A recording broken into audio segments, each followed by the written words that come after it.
ఎంత పొగరు కాకపోతే ఊరికి రాదు లాంటి రాయుడు గారిని తోసేస్తాడా? ఇంకా నయ్యం, గుళ్ళో చుట్టకాల్సిందుకు ప్రజానీకం చంపేయాలి. రామయ్య గారు దేవుడు కాబట్టి ఒగ్గేసినాడు. అదే బాబు మీ హోదా చూసి ఒగ్గేసినాడు. అదే లింగం గారు అయితే నా కాలు కీలు నాగేసి గుడిగంట కట్టికలు కాంచేసేవారు. ఏదండి మిమ్మల్ని ఎందుకు అంటామండి? అబ్బా ఉండండి, ఇంత ఏడిపోతే తప్ప తగ్గుద్దేటి. అంజే జమీందారులు ఐస్లాండ్ శరీరం అంత ఏడు భరిస్తుందా? రామయ్య గారు గుళ్ళో కర్ర తీసుకునేటప్పటికల్లా పిక్కబలం చూపించేసినారు. ఇప్పుడేమో కాకుల్లో వాలేసి పేమకు పోసేస్తున్నారు. పేమ. లింగం గారు, ఈ అవమానం భరిస్తూ ఇలా కుమిలిపోవాల్సిందేనా? దెబ్బకు దెబ్బ తీయడమే దీనికి మందు. ఏడు పోయి దెబ్బ తీసేది పారిపోయి వచ్చేసాడు. సిగ్గునే ఆడిపోతే సరే. ఆనకారు ఎదురుపడి దెబ్బతీయడం వెర్రివాళ్ల పని.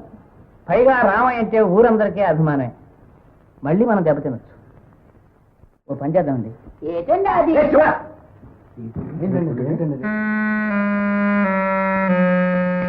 బాగుంది, అలా కానివ్వండి. కానివ్వండి. ఏమిటి బాబు ఈ ఆవేశం? ఏడాది పొడుగునా ఎండనక వాననక కష్టపడి పండించిన పంటంతా బూడిద పాలైపోయింది. ఎవరు తీసుకుంటారు ఈ ఘోరం? నాకు అర్థం కావడం లేదు. మీ అన్నయ్య రాయుడు గారిని తోసి అవమానం చేశాను. ఆయన గుండెల్లో మంట ఎలా చల్లారుతుందా అని. ఇప్పుడు పంట కాలిపోయింది. మీ చెల్లెలు పెళ్లి కోసం చేసిన అప్పు ఎలా తీరుస్తారా అని నా బాధ. ఈ పని రాయుడే చేయించుంటారమ్మా. రాయుడు గారు ఒక్కనాటికి అటువంటి పని చేయరు. అప్పు తెచ్చుకుంటారు. అంతే అంతే అంతే. రావయ్యా, నువ్వు ఇంత బాధపడుతున్నావు. మీ అన్నయ్య ఏమైనా బాధపడుతున్నాడా?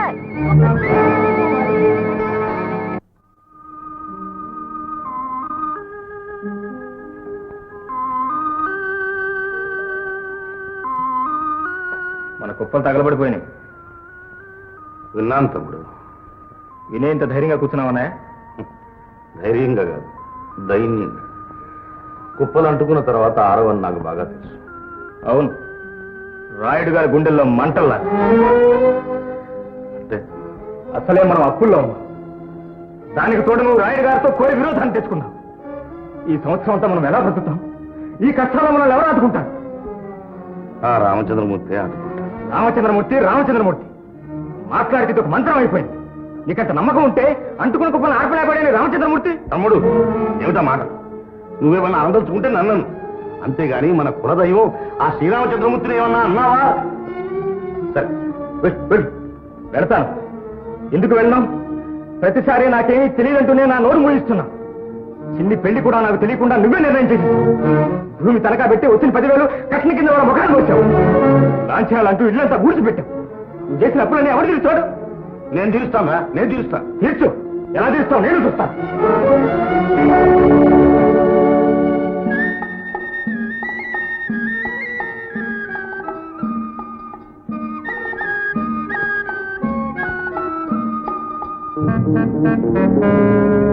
జానకమ్మ గారు, ఆ రాయుడు చూడండి, అస్తమాను ఈ రేవు చుట్టే తిరుగుతూ ఉంటాడు. అంతేకాదండి, మమ్మల్ని ఎగాదిగా చూస్తుంటాడు. అలాగా? మీరు పదండి, వాడికి నేను బుద్ధి చెప్తాను. రాధా, రామ్మా. ఏమండి, ఆడవాళ్ళు నీళ్ళకొచ్చే చోట మీలాంటి పెద్ద మనుషులు తిరగడం మర్యాదస్తుల లక్షణం కాదు. అదమ్మా జాగ్రత్తగా ఉన్నారు. మీరు చాలా చక్కగా మాట్లాడతారండి. ఏం గోపి, చాలా ఆశ్చర్యంగా ఉంది. మన ఇంటి ఆడవాళ్ళు ఇలా పరాయి మగాడితో మాట్లాడడం ఏమంత బాగోలేదు. అందులోనూ రాయుడు గురించి అందరికీ తెలుసు కదా. ఈ ఊళ్ళో ఎవరైనా చూస్తే మనం తరగతి తిరగలవా? అయినా నేనైతేనా నాకెందుకొచ్చింది? జాగ్రత్తగా ఉండండి.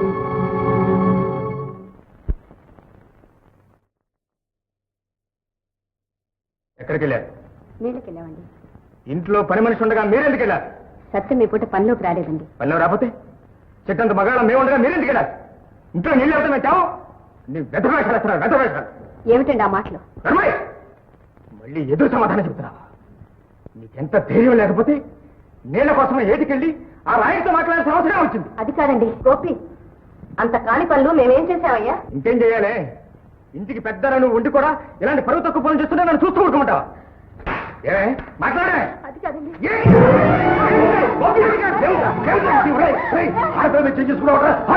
ఆగటం కాదు, ఇవాళ చేసిన పనికి దీన్ని నరికి పోగేయాలి. ఇంత అగాయిత్యం చేస్తుంటే చూస్తూ ఊరుకుంటా రావచ్చు. రాదు మా పిల్లతో సమానం. లోపలికి పోను.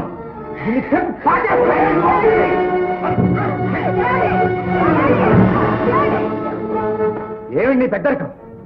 ఎప్పటికప్పుడు నన్ను గడ్డిపూతలా చూస్తున్నా, నోరు మూయిస్తున్నా. నా పిల్లల్ని మందరించుకునే అధికారం నాకు లేదు. దానికన్నా ముందు నన్ను అవమానిస్తావు. అంతు తెలుస్తా. తమ్ముడు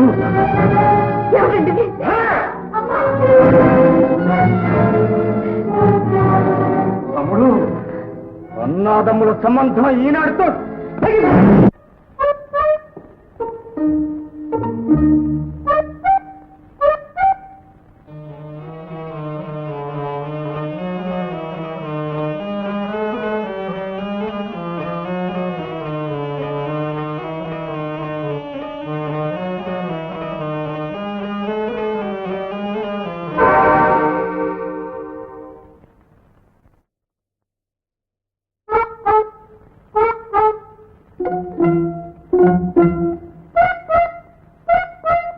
చిన్ని చిన్ని నీకు వింత చూపిస్తాను.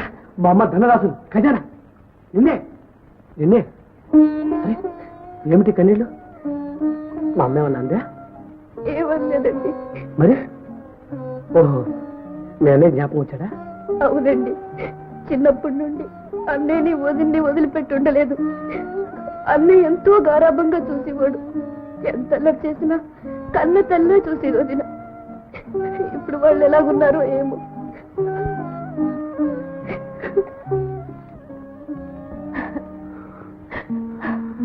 జానకి, భార్యను అవమానించి బాధించడం భావ్యం కాదన్నా. అది తప్ప. అన్నగా నాకు ఆ మాత్రం బాధ్యత లేదు.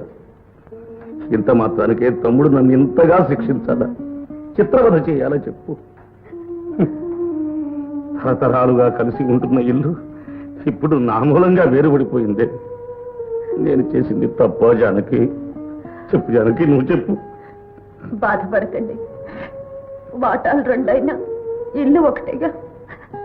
ధైర్యంగా ఉండండి. ఇంకా ఎక్కడ ధైర్యంగా ఉండగలను జానకి? జీవితంలో మొదటిసారిగా పడిపోయాను జానకి, పడిపోయి. సముద్రానికి ఆటుపోటులు ఉన్నట్టుగానే మానవుడు కూడా పట్టు విడిపో ఉండవలయను. ఎంత చక్కగా రాసుకున్నావయ్యా, నీ జన్మ ధన్యమైంది. అమృత గుండికి లాంటి మాటలు కదా.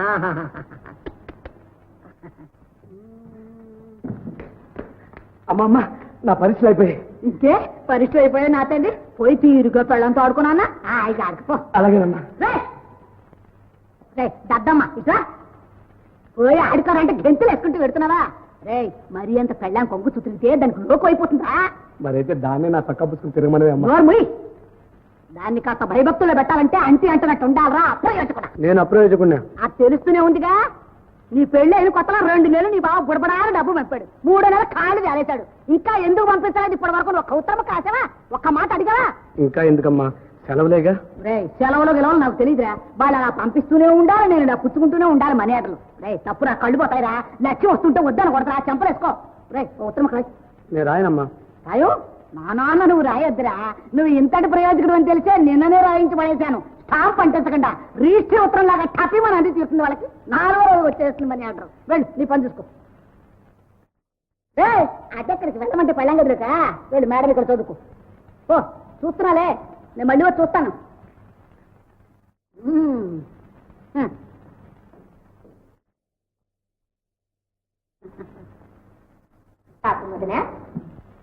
ఏమమ్మా ఇలా వచ్చావు? అమ్మాయిని అత్తారింటికి పంపిస్తున్నానమ్మా. శుభం పంపించే. అది కాదు వదిన, ఇదిగో డబ్బు తీసుకొచ్చాను. ఆ నగిస్తే తీసుకెళ్దామని. అలాగే.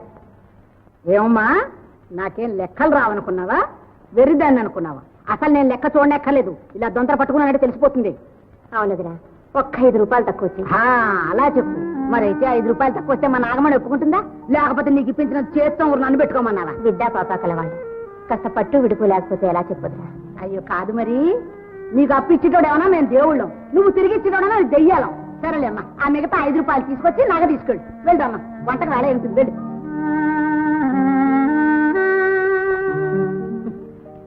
అమ్మా తల్లి నాగమణి, ఇదిగో నీ పని మీదే ఉన్నా. వస్తున్నా అమ్మా, వస్తున్నా. అమ్మా అమ్మా అమ్మా, నీకు అప్పచెప్పేయాలి. వస్తున్నా. తల్లి వచ్చేసాను. నాగమణమ్మ తల్లి వచ్చేసాను. ఇదిగో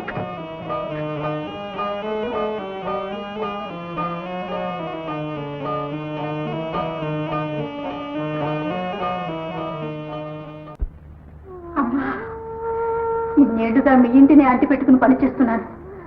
రేపటి నుంచి రావద్దంటే ఎలాగమ్మా? నేను తప్పు చేశానమ్మా. అబ్బే,